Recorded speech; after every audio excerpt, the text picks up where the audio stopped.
Ephesians chapter 4 from verse 11 to 13. Waza kwayena wabapha abanye ukuba babe ngabapostoli, abanye babe ngabaprofeti, abanye babe ngabashumayeli bendaba ezilungileyo, abanye babe ngabalusi nabafundisi, ukuze abangcwele basululekisele umsebenzi wolungiselelo, ukwakhiwa ke komzimba kaKristu, side thina sonke sifike kubo ubunye benkolo nobokumazi okuzeleyo unyana kaThixo ebudodeni obupheleleyo, emlinganisweni wobukhulu bokuzala kukaKristu, ukuze singabi sabazintsana, sinatyuzwa, siphethethwa ngumoya wonke wemfundiso ngokunyanga kwabantu, ngobuqhetseba obusebuqhingeni, olahlekiso. Sithi ke sinyanisekile eluthandweni, sikhulele ngeendawo zonke kuye lo uyinhloko uKristu, ekuphuma kuye ukuthi umzimba wonke uhlangane kakuhle, ubandakanywe ngakho konke ukuxhomekelelana kwamalungu okuluncedo, ukusebenza ngomlinganiso wendawo zonke ngazinye, ukhulise umzimba use ekuzakheni ngothando. Amen. Bawo siyabulela izwi lakho lempilo lamandla, silekela ke inkosi egameni likaYesu Kristu waseNazaretha. Amen.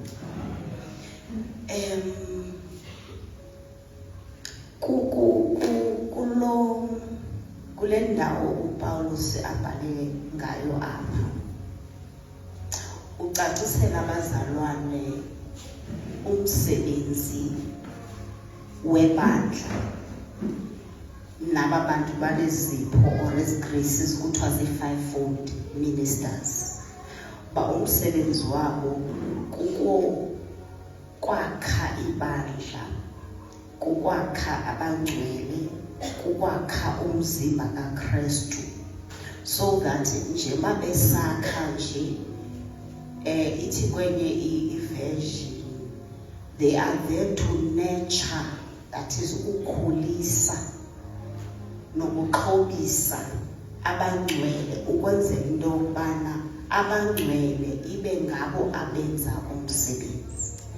Umvangeli ngokwe-ofisi akavangeli, uxhobisa ibandla kwiwing yobuvangeli.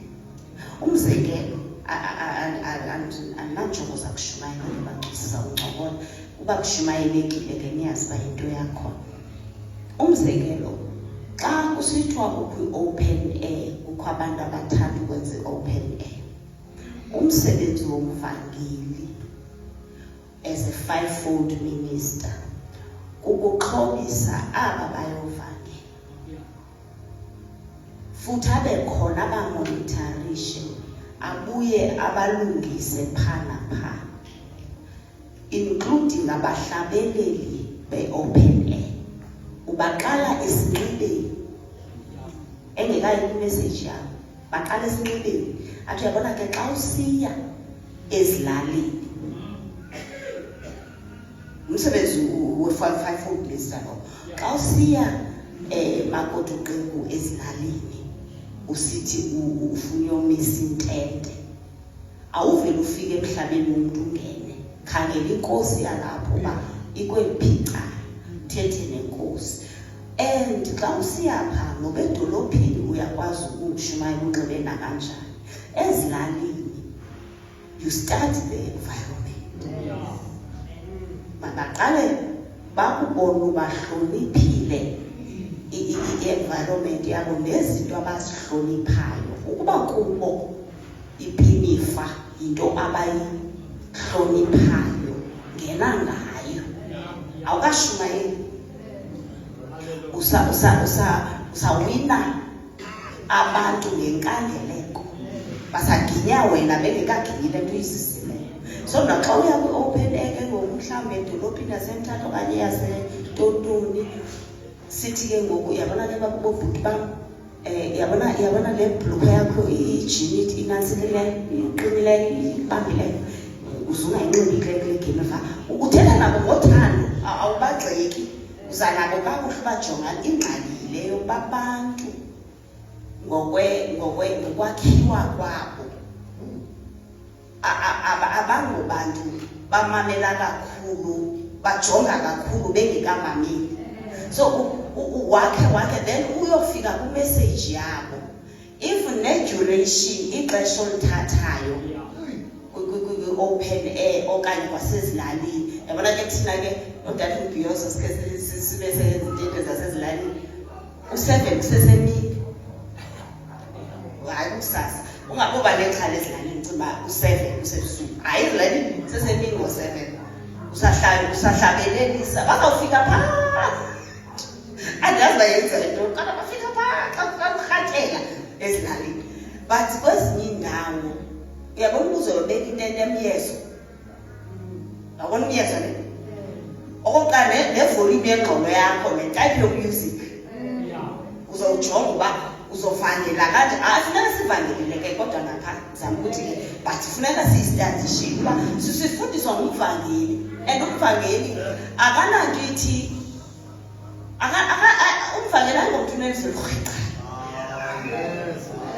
i-office akhwazayo ukhwaza kuba imeko sithi makakhwaze i-tradition ngoko kodwa bangakhwaza ithethi bangangumvangeli and kuvangeleni kukho iintlobo ngeentlobo kukho one-on-one kukho door-to-door kukho abantu aba-very skilled xa unomhlalisa nomntu badiskhasizwe abawini kukho ke ngoku ne-evangelism yakwa-counselling umntu ezele ukuzokhansilishwa ngenxa yengxaki ungene wena uze nengxaki yakhe kakuhle uze nengxaki yakhe kakuhle umgqiba iduma lokuvange umntu ongumvangeli unikiwe igrace yokulibona ikroba akakhawuleza ambushe umntu itarget yakhe uyayicwecwela nendlela yoyichwechwela icimba itarget uhamba naye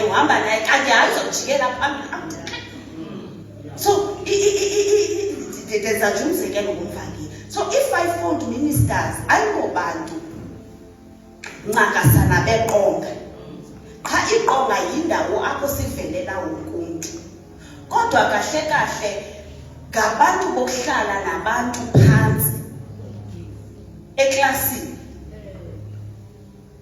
kube khona into ekuthiwa zii-discipleship classes ngendibona kwamanye amabandla kuhlalwa phantsi in a round table apho funeka uzazi as a fivefold minister ukuba any type of question ilindelekile yabona ke xa sowulapho ungabokhawuleza ube nesifuthufutu imibuzo yabantu iyayenza isifuthufutu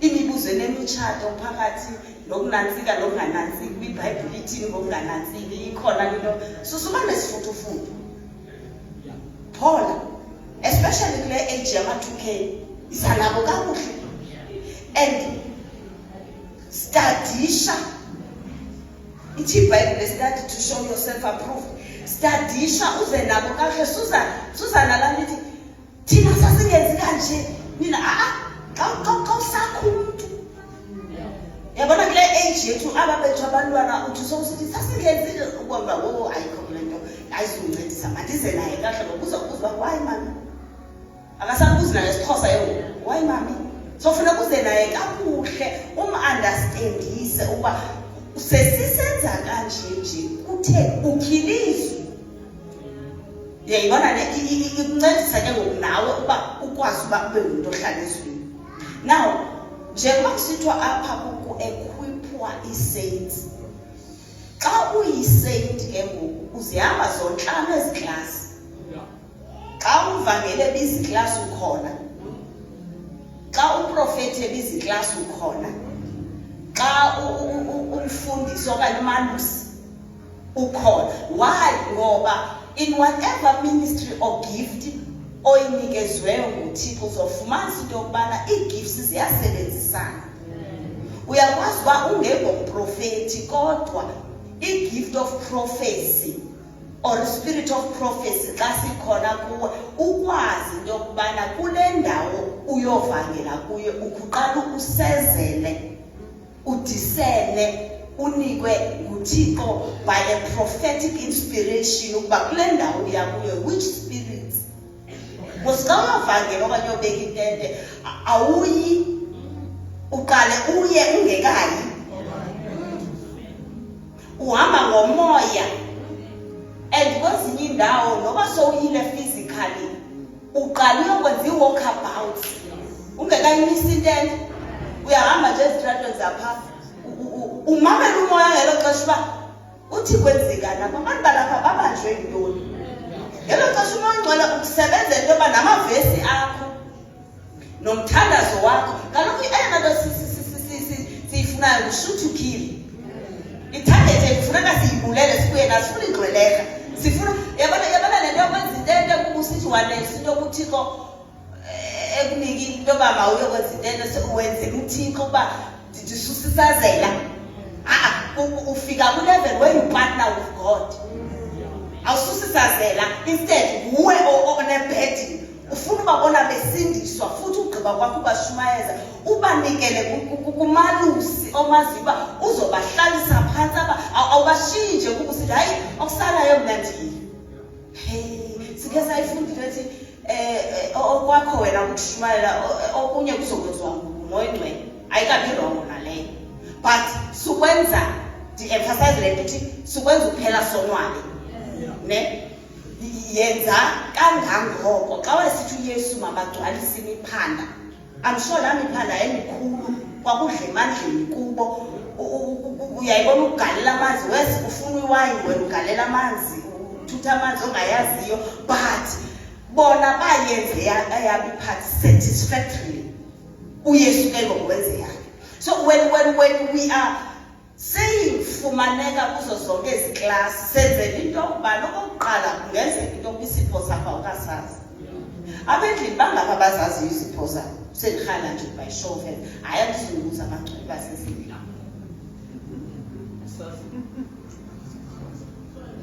Amen.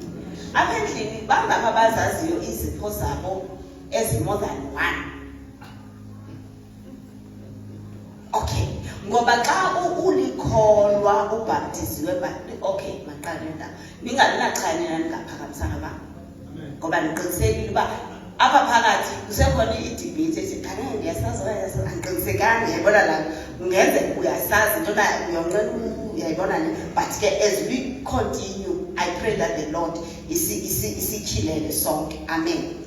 So xa sisithi ke ngoku ezi classes zihambe zonke senzela into yokubana ngaba if awukayidiscoverishi isipho sakho safundiswa apha enkonzweni ukuthi evangelini xa sifika xa usula izitulo uyazosula, xa kufuna bokuhlabela uyahlabela, xa kufuna bentotoni uyovela uyavela, ngoba usafuna ukuzi-establish uba umo wakho kweliphicane matches basikhuthaza uba makwenziwe yonke into kodwa nawe uyazikhangela uba undawo.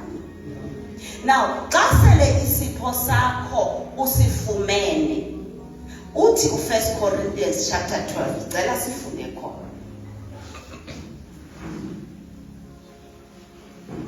Siqale nje phaa kuverse 1.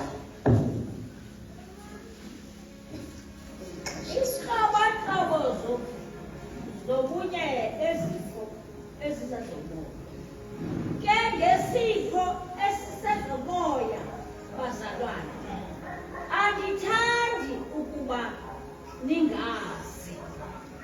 Ndithanda uba nithini? Ningazi. Okay, qhuba manje. Niyazi ukuba nibe ningabentlanga nikhukhuliselwe ezithixweni ezingenakuthetha njengoko nisakuthi nikhokhelwe ngazo. Cela sitsibele mawam. Siqale phaa verse 5. Yes, ma'am. Kukho nezabelo ngezabelo zezilungiselelo. Uxolo mama. Cela uqale phaa verse 4. Uxolo mama. Ke kaloku kukho izabelo ngezabelo zezibabalo. Kodwa ke ikwangulo moya mnye. Kukho nezabelo ngezabelo zezilungiselelo. Phofu ikwayile nkosi inye. Kukho nezabelo ngezabelo zentsebenzo. Kodwa ke ikwangulo Thixo mnye ozisebenzayo izinto zonke kubo bonke. Okay. Verse 7. Elowo ke uphiwa ukubonakalalisa umoya kuze kubekho okulungele bonke. Uthi lo verse 7. Njengoba usiphiwe nje esisipho. Okokuqala usiphiwe. It is freely given. Usiphiwe nje kuthiwa ke ngoku ayiso sakho. Sesabanye. Nesomnye ayiso sakhe. Sesabanye. So siphiwa ngokuphiwa for ukuba sikwazi ukusebenzisana sonke. Ndicela uzapha sisi.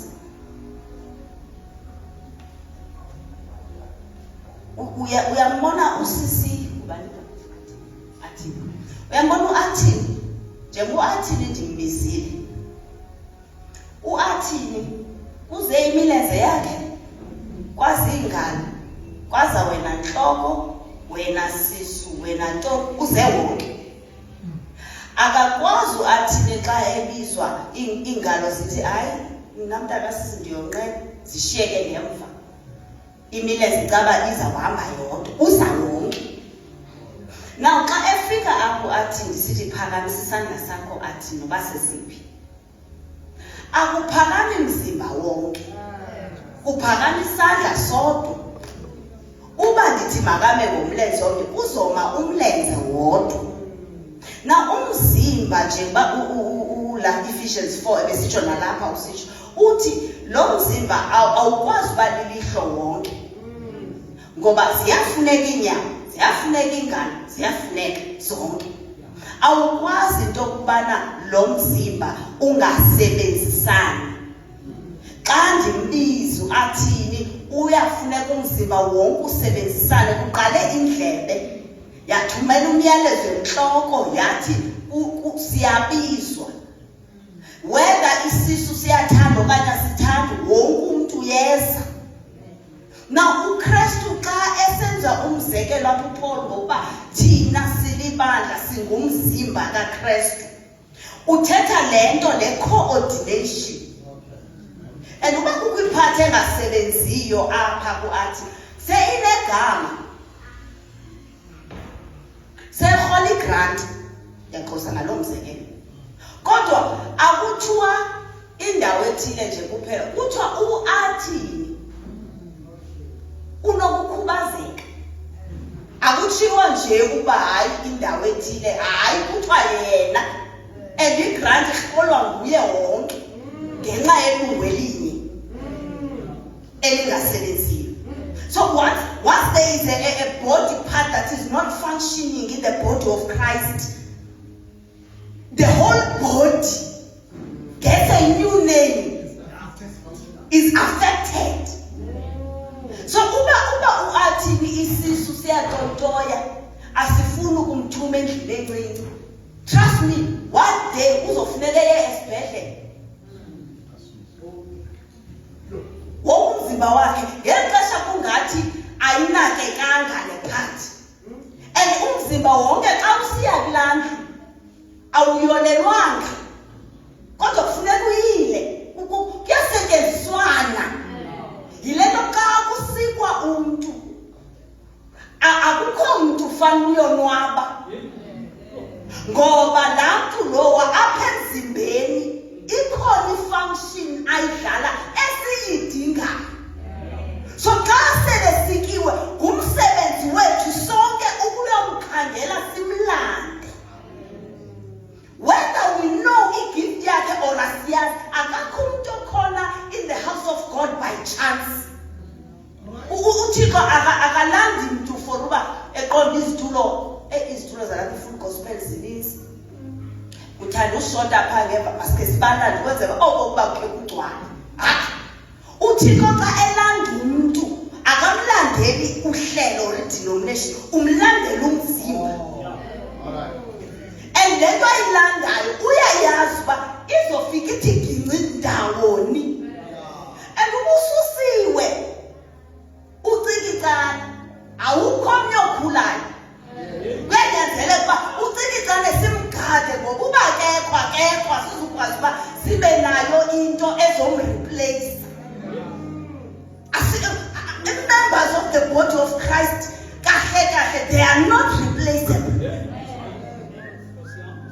Umntu unendima ayidlalayo. Noba kungathethwa ngee-mentals kuthiwa i-mental kabani ba ngokokuThixo each generation fanele ine-mentals zayo.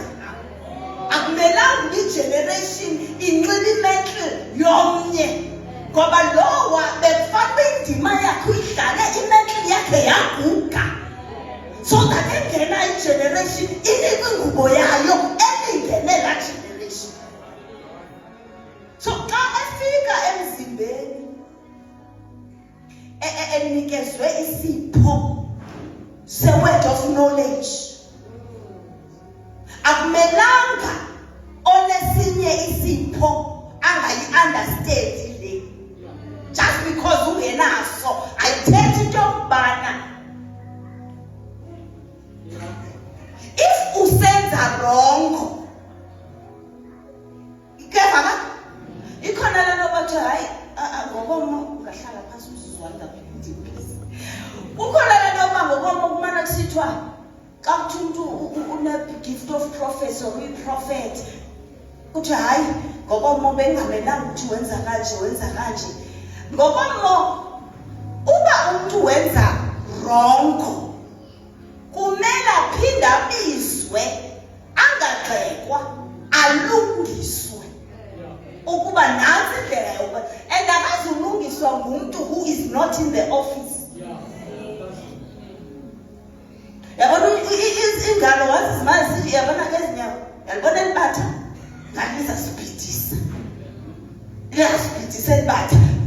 No, wena concentrate kulo wakho wezandla, ulungise lo wakho wokuba izandla ziphatha kanjani, so that owenyawo alungise inyawo. That is what fivefold ministers do. If umntu ungumprofethi, umprofethi uyakwazi ukumbona ukuba apha lo mntu une-gift of prophecy akangomprofethi. Sibize abantu ixesha elide sathi yabona because ndiye ndalibisa i-prophetic word accurate hayi ngumprofethi. Futhi ke sibaleke ngetitle uba hayi ndingumprofethi. Uba ukhe wazibiza le-office ungakhange uordeyinwe kuyo by Christ himself, uzibizela nje atheke yabadimoni alo office ungekho kuyo, ungena-covering yayo. Ngoba any office o-assume yona uKristu kunikeza ingubo nesinxibo ne-protection ne-angels zalo office. Uhamba kuyo nje, uhamba ne-full package. Uyabona udirector xa eqeshwa udirector unikwa imoto, unikwa ifowuni, unikwa even nee-powers zokusayina, laptop, ntoni, zeze office. Xa ephume e-ofisini uyazishiya. That's why president xa engupresident unikwa i-security detail.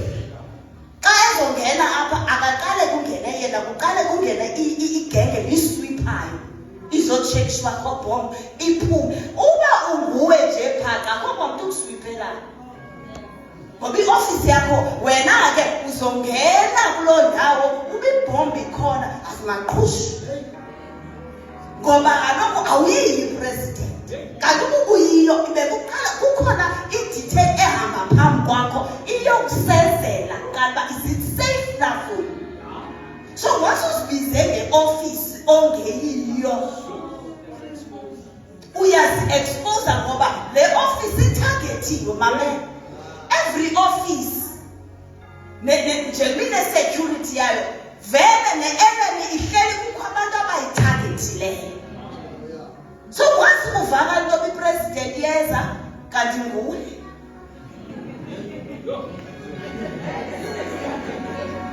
ufele ngoku siyivile mose emaxesha amaninzi kuthiwa umuntu ebecela uba yobulala ubulela into rongo ngoba kaloku lo muntu lo ubenxiba impahla ezifana nalowa kwathiwa xa kubuzwa ubani kwakhonjwa wena ngumaqhubu kanti ayinguwe. So a prophet uyayazi into yokuba kukhona abantu who are in the office kuphinde kubekho abantu who have a gift of prophecy. They are limited in operation abafani no-prophet. Kuphinde kube khona i-spirit of prophecy kuyakwazi into yokuba nje basikhonza umoya ngcwele ehle ngamandla, especially if there is a prophetic person or a prophet in the house ayicharge i-atmosphere. Kulula abantu kuloo ndawo babe prophetic badownload ufumaniswa is a prophecy after another prophet. Ayingoba profethi bonke. uSawule wakhe wathi evele okhangela idonke ephuma kuSamuel kodwa uzodibana nabantu ngakwingcwaba likaBani leshele kodwa uzofika beprofeta nawe kodwa kwabuza abantu uSawule inaba ngomnye wabaprofeti because abantu they cannot tell the difference. Xa bebona kuprofeti wabathi wonke umuntu ngumprofeti. So ungakhalezi unxile ungakhalezi benamaphiko uthi hey uyabona mna uyabona ngoba hleze ukuthi kanti ubuphansi kwengubo yelifu labaprofeti at the time. Now xa sesithi ke ngoku apha Nkosi yami ndincede ngokukhalisa xa sesithi apha kulo 1 Corinthians 12 uthi uPaul andikhaleli uba nibe anazi when it comes to gifts of the spirit. Andikhaleli uba nixabane nixatyaniswa indaba yezipho. Andikhaleli uba ni-andamanane. Wena unento suthi xa ufika uthi ayikhona okhona omnye umzalwane wayedlangosho uthi athi andiboni nix andiboni kwantu athi sihleli siyethanana ngoku yena uzobana sithi ndibona le ayisheni mina ndiboni nix ngoba andincitheki Nkosi andincitheki andiboni kwantu only to find out later uba isirwaya le masakoba asikho masimyeke kanjalo.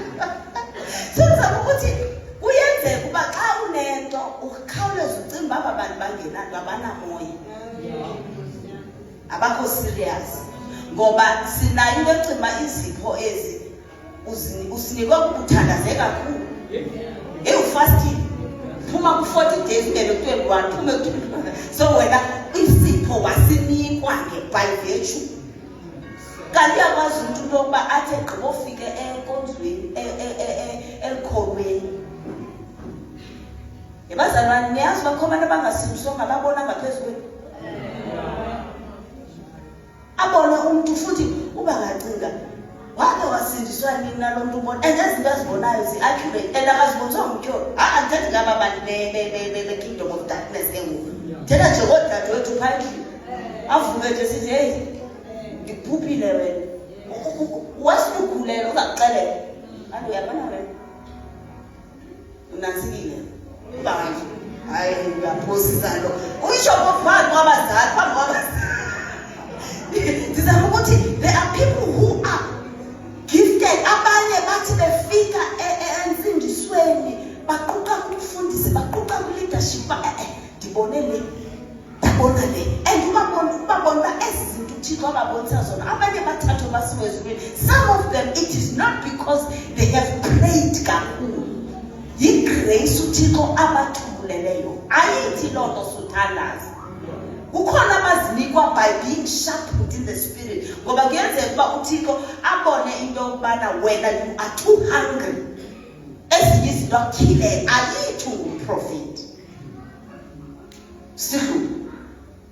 Zonke lezi zinto nje masithe sigifise uThixo uyasinikeza sinikezwa by the same Holy Spirit and their duty ukuba ibandla elilakheke libe ngumzimba likwazi into yokuba lisebenzisana. Kukhona abantu who are given gifts of utterance. Gifts of utterance ke include ukuthetha ngekwimi stoliko. Andifuna ungena ke indaba yezulwini ithethisa gqithi. Ayathethisa yezulwini. Nabo uthatha risk kwango ithetha. Good gifts. Good tongues eziyi-gift. Ezithethwa emveni koko zitoliko. uThixo anikeza imessage ba uthi wakhe wandibuza uMongcwele kudala ukuba xa kuthethwa i-gifts tongues zitolikwe kutheni le nto ningakhe nithi xa kugqityiwe nibuze ke ngoku uThixo basithini na ke ngoku Nkosi.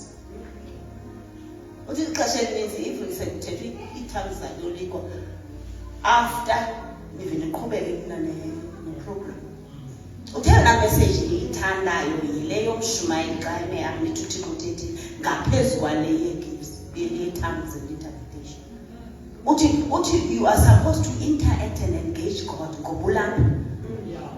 Uthi ixesha elininzi akayithethi yonke into. Uyakwazi uthetha uthi cwaka emveni koko. Uthi ke ngokubuza ngaphambili mele athi ke Nkosi sithini na, especially if it's something or enivayo nani ba irhalela uunpackwa. Andimazi ke mhlawumbi mina lo wami uYesu ndamshinayezwayo.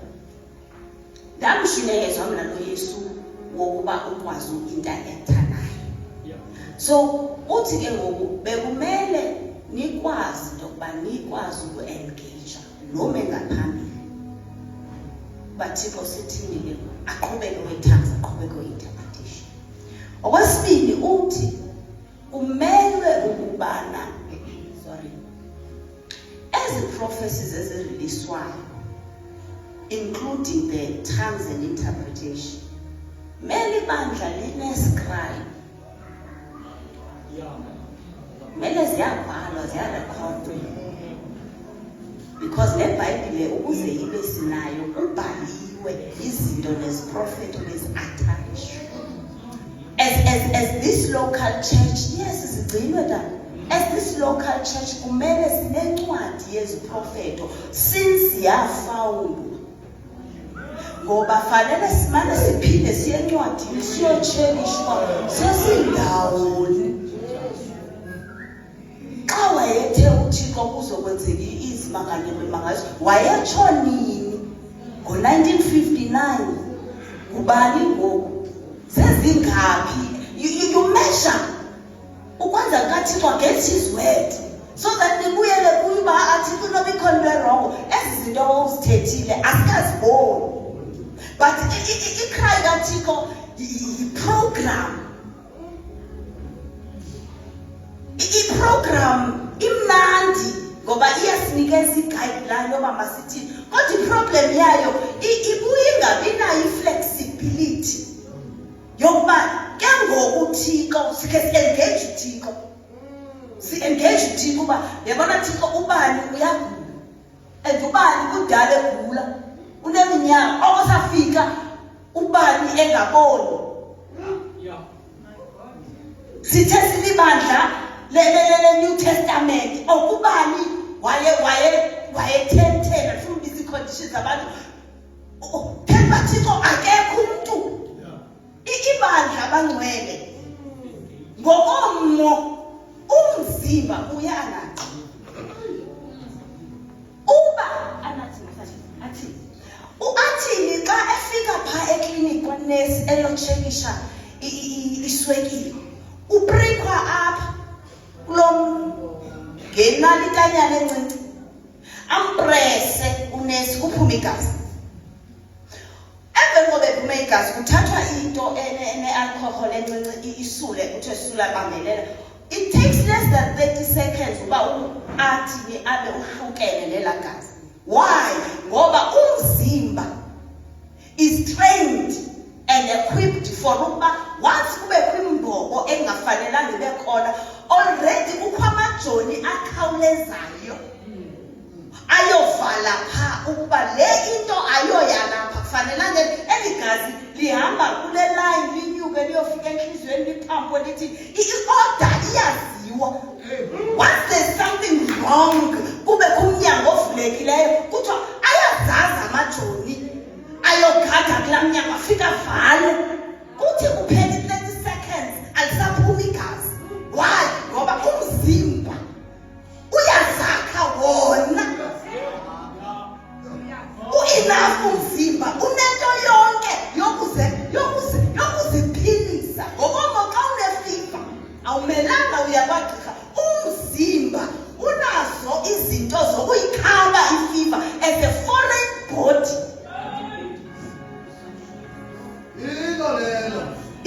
Umzimba uzakha wona uyazazi wona uba esi silonda noba ungaya ekliniki ukuba ke kufuneka kuthintheni ungabisenza kodwa ngokomo akukho nto ingako oyenzayo wena wona uphinde uzilungise wona uva.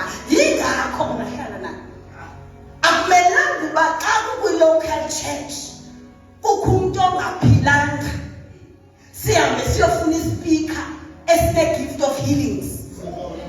I-local church is self-sufficient. Xa ebekwe kwi-local church yenu loo mntu yabona njengoba sinamabandla engangelizwe kukho i-spirits ezilapha. Wena poverty, wena spirit of backwardness, wena sickness.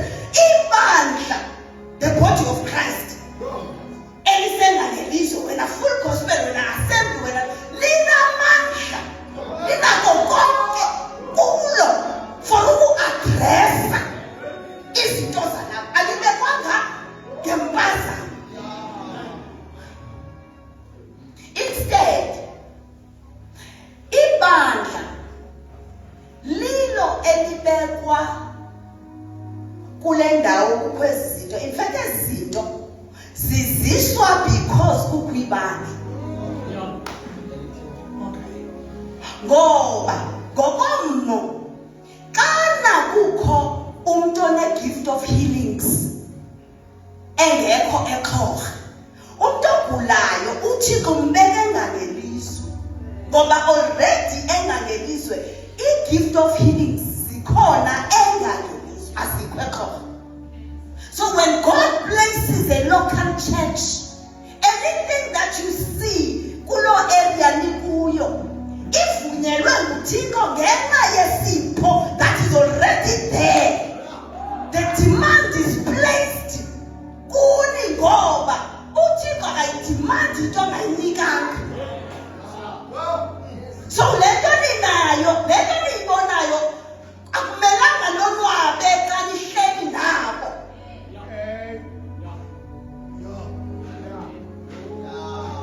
Ngoba apha kuni fanele nibe nesithukuthezi. Thixo apha kuthi ngobani abane-gifts of miracles. Ngoba kule ndawo siku asisutshintsha ulocal, asisutshintsha ilocation just because sithi sithukuthezelwa. No, xa besithukuthezela basithume endaweni yomthandazo. Uba ngubani uThixo phakathi kwethu?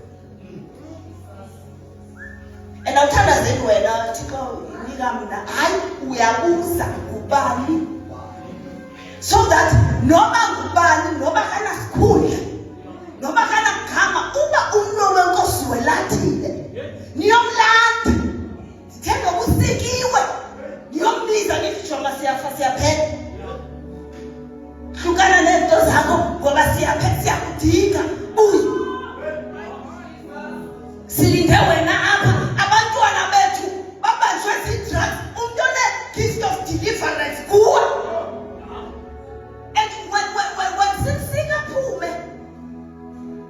sihlale sicimba bafana sizokwazi uzenzela. Oh, surest. Nalambona uThixo mina ukubana wathi kuSawule uPaul wathi emveni koba emlethile phaya emathafeni aseDamasco wathi hamba yakwaNaniyas. Akamsusa ngokwakhe inkwethu emehlweni. Umuntu esendimnikile igrace.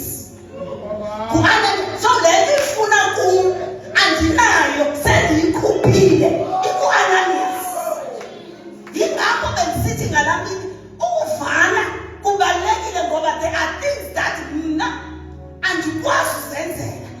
Funeka usisinelani kanti ingenayo.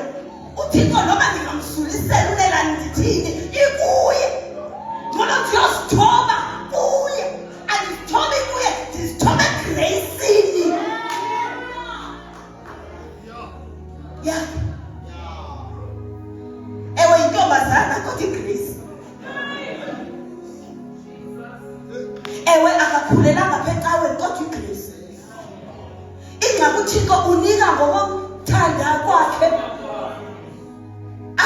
Akushiye unesikhulu khulele avela uthatha lo ungekagqibeleli umane uyuva mane yosela phinda uye ngomso aphinda nje inkosi yami ndiyakhonza abazalwane abeluka bhuqu aphinda kuba ngathi hey ayo grace kule ngathi ndimvathele ngempama ndithi yawena silithe wena. Ile nto you can't operate in the gifts without love.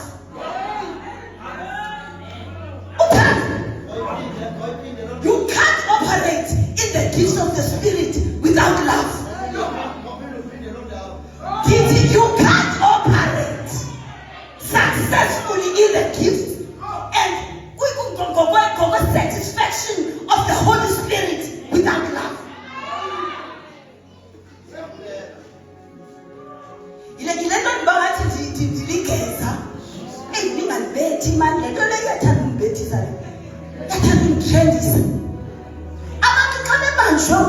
Homosexuality.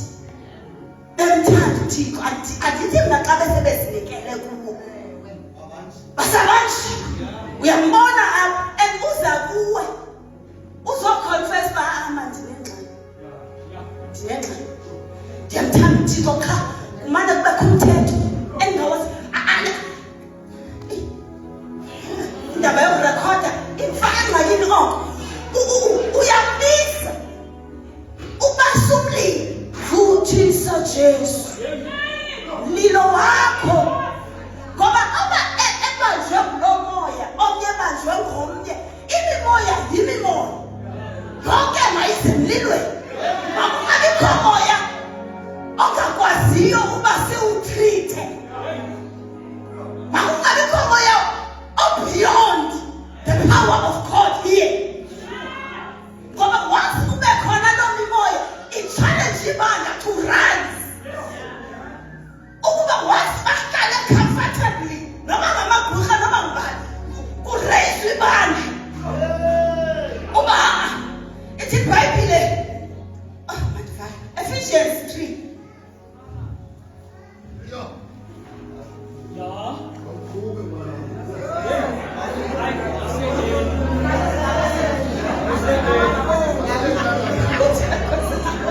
Ephesians 3 verse 10.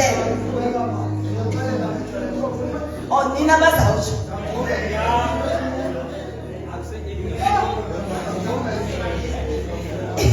Nasifundele ma.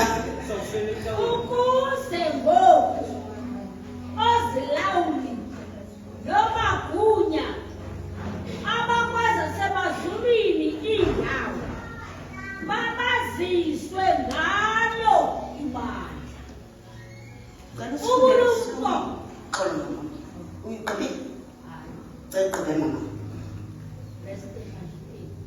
ukuze ngoku ozilawuli nomagunya abakweza semazulwini iindawo babaziswe ngalo ibandla ubulumko bukaThixo obuziintlobo ezininzi. Manifold wisdom of God. Ukhona uphethe Ephesians 3 verse 10. NLT. Yes. God's purpose in all this was to use the church to display his wisdom in its rich variety to all the unseen rulers and authorities in heavenly places. Yayibona ibandla njengoba uThixo elanda umuntu alanda omnye wenze babe libandla. Not just a bride that is waiting for the bridegroom, but an army that is able to display the manifold wisdom of God. Mamela, the wisdom kaThixo is not for ababantu sihamba phakathi kwabo bamane besibona ukunxiba kwethu kakuhle nokungenza isono kwethu. Hayi, amandla kaThixo ngebandla through the equipping of saints gifts is to display his power and his manifold wisdom and to make it known to who? Unseen rulers. Unseen rulers. And authorities in Where? heavenly places. Izibunkani neziphathamandla ezirulishayo in the unseen realm. uThixo ubeke ibandla to bring the kingdom of darkness to its knees. And not ayizukwenziwa uYesu ugqibile wakhe umsebenzi. And mamela ndambona uThixo kwakuGenesis ukuba uThixo usebenza eme. Wathi kufike omnye uThixo ufika uAdam. Wathi yathi iBhayibheli uThixo he stopped or he ceased from his work. Kwangena uAdam aqhubeka apho uThixo ebeyeke khona. So once uYesu azala ibandla, uYesu uyayeka. Kungena ibandla umsebenzi awumanga hayi. Kusekho abantu kufuneka beguqiswe amadolo. But ayizukwenziwa nguYesu. Yesu ugqibile uequipe ibandla. Uba nina vezani xa nifuna ukuveza in the kingdom of darkness and the heavenly realm. Amandla obuthixo bam okuphilisa veza ibandla.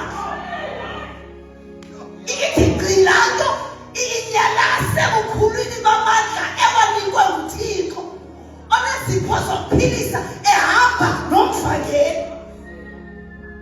Xa kuyokwenziwa imvuselelo akahambi yedwa umfakeli. Hamba ibandla lingena ku-territory liyafika phaa liyokwazisa amandla kaThixo in a territory. Kukho into ezinemnyama, kukho ezinesibhedileni. Shumayela nje lo akakakhala. Noma kukho intolo ezizayo ngoba ugadiwe. Ugadwa kwalo ibandla. Lisebenzisana nengilosi. Yasuka phaa. Kuthi umoya ingcwele kukho ingelosi that are on standby. Zilinde ibandla. Uma malide libe unified. Libe united. So that xa kufuneka kusetyenziwe kwazona ingelosi ukuze kuDaniel wathi uGabriel ese imessage wabanjwa. Ubanjwa kwakhe iPrince of Persia kwathunyelwa uMichael wazokhululuza kwabo. Wafike waqubisa akahambi yedwa wahamba nowakhe umkhosi waqubisana nePrince of Persia wakhulula uGabriel wagoduka uMichael. uGabriel wakhulana nendlela. Abantu bayavana umsebenzi wabo awu-overlapi. uMichael zangathi uweakwe. Sapha kwalo message lihambe ngokwabo. No, he did his part.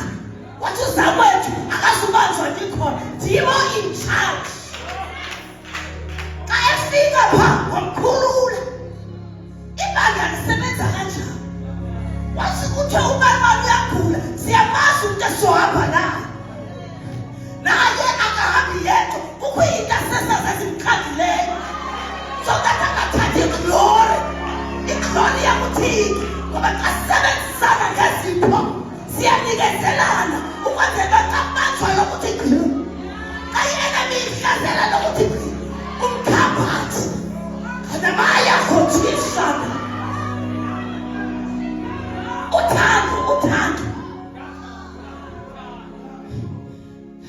Sizobalanda ngoba siphelelanga. Siphelelanga. Nabantu bethu ababangekasindiswa asiphelelanga. Ngokuthi kunenjongo ngapha. Funeka ibandla lomzimba mawuthi ufike ekuphelelisweni. Mawuthi ufike ebudodeni. So that as we operate, put them on the ngoba ncinci indawo. Kuzogijima wonke umuntu kungagilwana. Ayisuka. Oh, how I longed for that church. How I pray for that church. Ingakho funekanga urelaxe ungazazi isipho sakho into. Ngoba silinde wena. Sikakwazi drugs silinde wena dadethu. Akacinga uthixo kubekho ingxaki kanti sisombulula kasiqhushekanga. Usiqhushekile uthixo, and that is why ngalamini besidilishana nento zesoul. Ngoba kukho the spirit of fear, kukho the spirit of offense. Uphongo ebandleni kuthiwa siyazi ngene. Besikade siyigenge ephongo namhlanje. Uhlale nje 2 seconds uphinde uphaka ukuthi ayiyadli. Uphinde ubuyele ngoba besiyazi into yokubana le nto andiyenzi kuba ndifuna ubone. Ndiyenza lusuku lukaThixo. There is a time apho sasikhe sase-convention center. uThixo wanika imessage kumuntu. Ayi ngoseNovemba. That message kumuntu oya ku-operation. And the operation uyayiphinda lo muntu. And uyoyika waza wayedwa egijima. Kanti utata u-elder uzozoyiconfirm imessage ukuthi le ndaba ndifuna uyiconfirma. Intuba lo bhuti bendidibene nayo ngoLwesibini esibhalo kungecawe kanini. Uthi le operation utshilo xa bedibana naye esibhalo wathi uyoyika. Cela ndimthandazele. Uthi le operation uyoyenziwa ngomso ngomvulo. Ndicinge ukuba bendihleli kuba ndisoyika. Uba bendi-intimidated sithi kuzothiwa ndingenwe yintoni. Uyabona when it comes to operation of the gifts, funeka umuntu othi shoes or no shoes. Funeka umuntu ozazi into yoba andiyenzeli mna. Kukho umphefumlo who is hanging by the balance. Ulinde i-gift. Ulinde i-operation kamoya oyingcwele through you.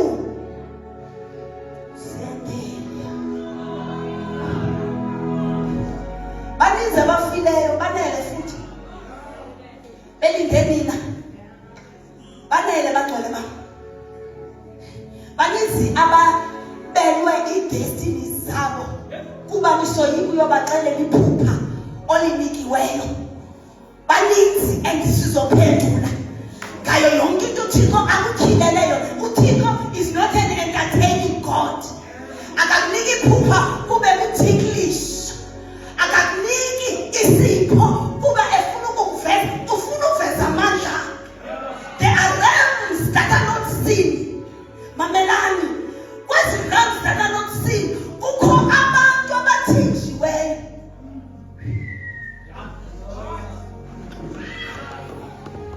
Kukho abantu abathwenyuliweyo.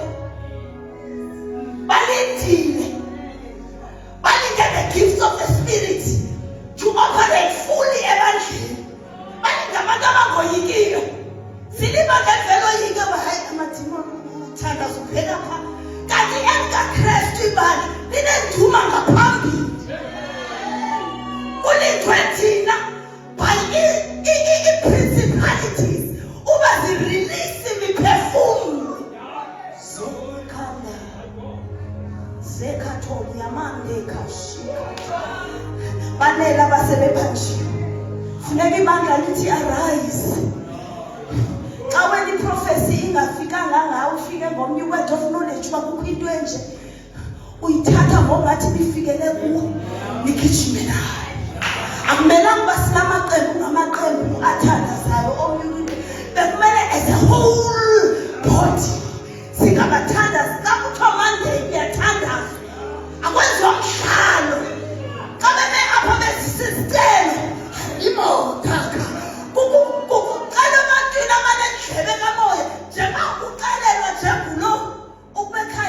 kwathi so uyidisela wena uba urataya kukwi-spirit esithile ngelinye ixesha akufunekanga nokuthi uzocelo sicela umama ubana sothanda ngokokuba kumele abantu bayaqhaphuka as led by the spirit yile tongues this time ngoba ngelinye ixesha akufunekanga uthethe ilanguage ezoviwa by this principality funeka utshoze parabakathonda thumela umlilo ngelo xesha liyalo remakasungeliana. Arise, O Church of God. This is the time. I will come in this kingdom at such a time as this. Geputa. Who knows? Ukuba wagcinelwani after COVID. Manoyazi ukuba ugcinelweni. Unjengezembe. Esakeni sikathini. Uthi ngawe kuzohlakaza. Kuzohlakaza imibuso. Ngawe kalusi. Akekho umuntu ozofika kukho thina ngoku. Hayi uma ndikhangela abanye abangathi ba-strong swebest kukho thina si-weak ngoba let the weak say I am strong, not those who feel that they are weak, not those ekuthiwa ba-weak, those who are actually weak. Zepika phana kulo mhlaba sithunyelelwa ukuba sizohlala sisempini ulele ispirit sakho asilelanga. That's why your spirit is able to travel liyophilisa abantu kwenye dimension. Umntu umzimba ulele endlini xa uvuka uthi bendinephupha hayi ndingenaphupha. You were operating in the gift of the spirit. Umoya ugcwele thatha umoya wakho ngoba you are already fully equipped. Ulizembe nobulele kanaliyalikabalia lento funeka kubolekise ntshona ngempahla yakho uzobeka amanye abantu engxakini. Impahla yakho they carry even the dimension of God empahleni yakho. Sikhathindali yamaha cela simelenya. I want us to be intentional.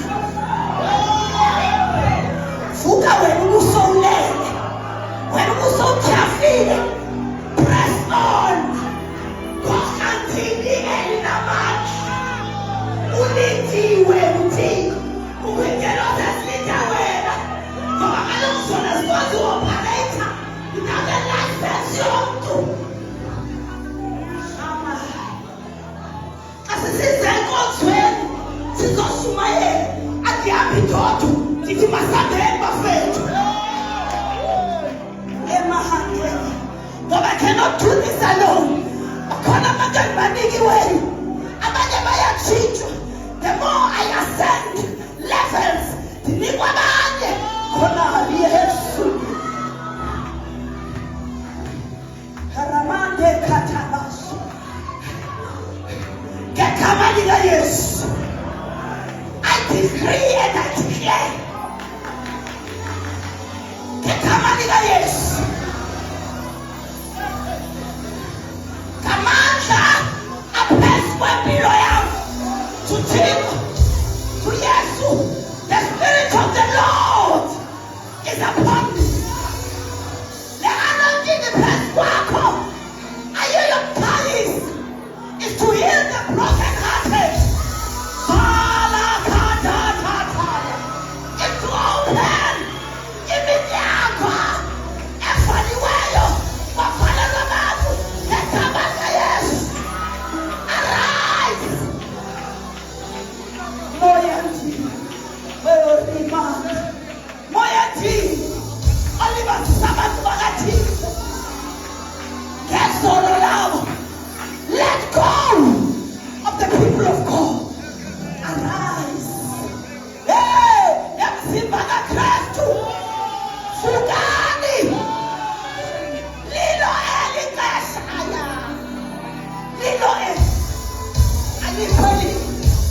kuyakwaziwa kuyakwaziwa uba kukhona abantu abakhe bathi behunjelwa amangcwaba ayimiliyoni nge-COVID ababhubha kwabona. Kuyakwaziwa uba kukho igenge ethi rise above.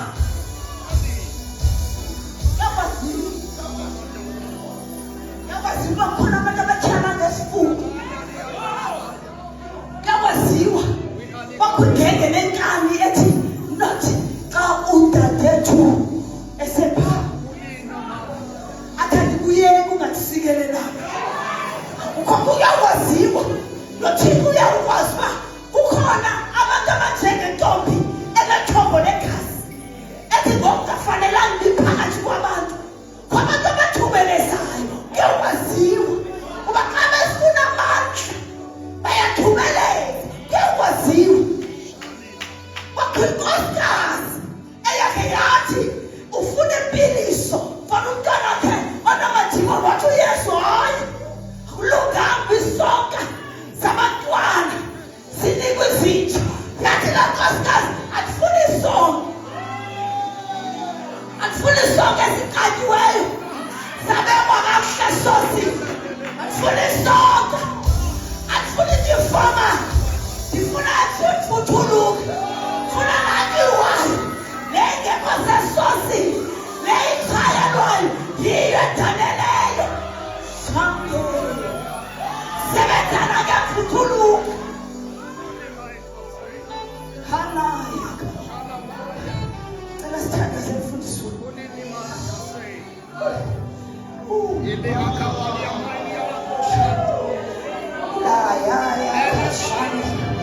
halukizela abantu ngaphambili. The Spirit of the Lord is in this place. The Spirit of the Lord is here. Nayakunikwa abantu isibindi. Nayakunikwa abantu izipho zabo. Nayakubekho abantu abaguqukayo kwangokungasebenzisi. Kwabantu abathi Nkosi khawupheni chance. Ndidlalile ngethuba bendimane ndigoloza. Ndisoyika kodwa kukho abantu ekufanele sithanda abantu uThixo mane bavizithele emaphupheni.